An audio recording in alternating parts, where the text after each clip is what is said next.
अस्सलाम वालेकुम।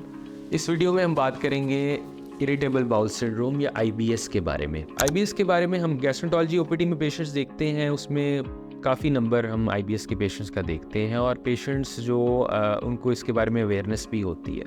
आईबीएस में अलामतें क्या होंगी, किस तरह पेशेंट आएगा। यूजुअली कम उम्र के लोग आते हैं, ये यंग लोगों में एडोलेसेंस से सिम्टम शुरू हो जाते हैं और इसमें पेट में दर्द होगा, स्पेशली नीचे इस वाले हिस्से में। इसके अलावा पेशेंट को मोशन लग सकते हैं, कब्ज़ हो सकती है और जब वो पखाना कर लेगा तो उसकी दर्द थोड़ी बेहतर हो जाएगी। ये एक सिम्टम है स्टीरियोटिपिकल जो आईबीएस के होंगे। इसमें इम्पॉर्टेंट क्या है कि एक स्टेबल डायग्नोसिस है। पेशेंट जो होता है यूजुअली सवेयर सिम्टम के साथ नहीं आता, उसको एक पुराने अरसे से सिम्टम चले आ रहे हैं, कभी ठीक हो जाते हैं, कभी फिर फ्लेयर अप कर जाते हैं। सिवियरिटी मोर और लेस उतनी ही रहती है, वज़न उसका जितना पहले था मोर और लेस उतना ही है, खून की कमी नहीं है और आमतौर पे पेशेंट की तबीयत ऐसी है कि वो स्ट्रेस में थोड़ा सा रहते हैं या हसास तबीयत के मालिक हैं।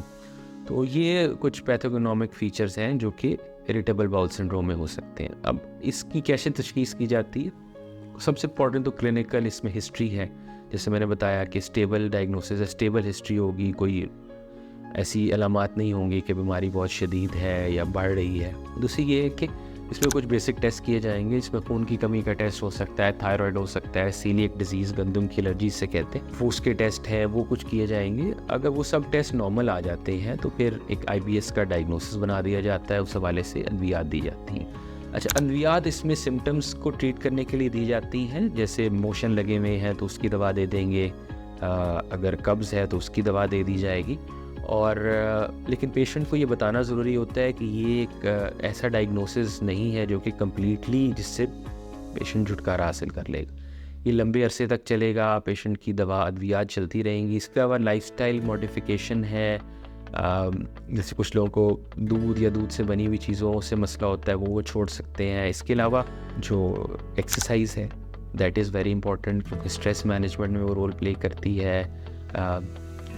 इसके अलावा एक होलिस्टिक अप्रोच है जिसमें डाइटरी कंपोनेंट भी है, जिसमें हम गैस्ट्रोएंटरोलॉजिस्ट दवाई भी देते हैं, कुछ पेशेंट का अपना इनपुट भी होता है।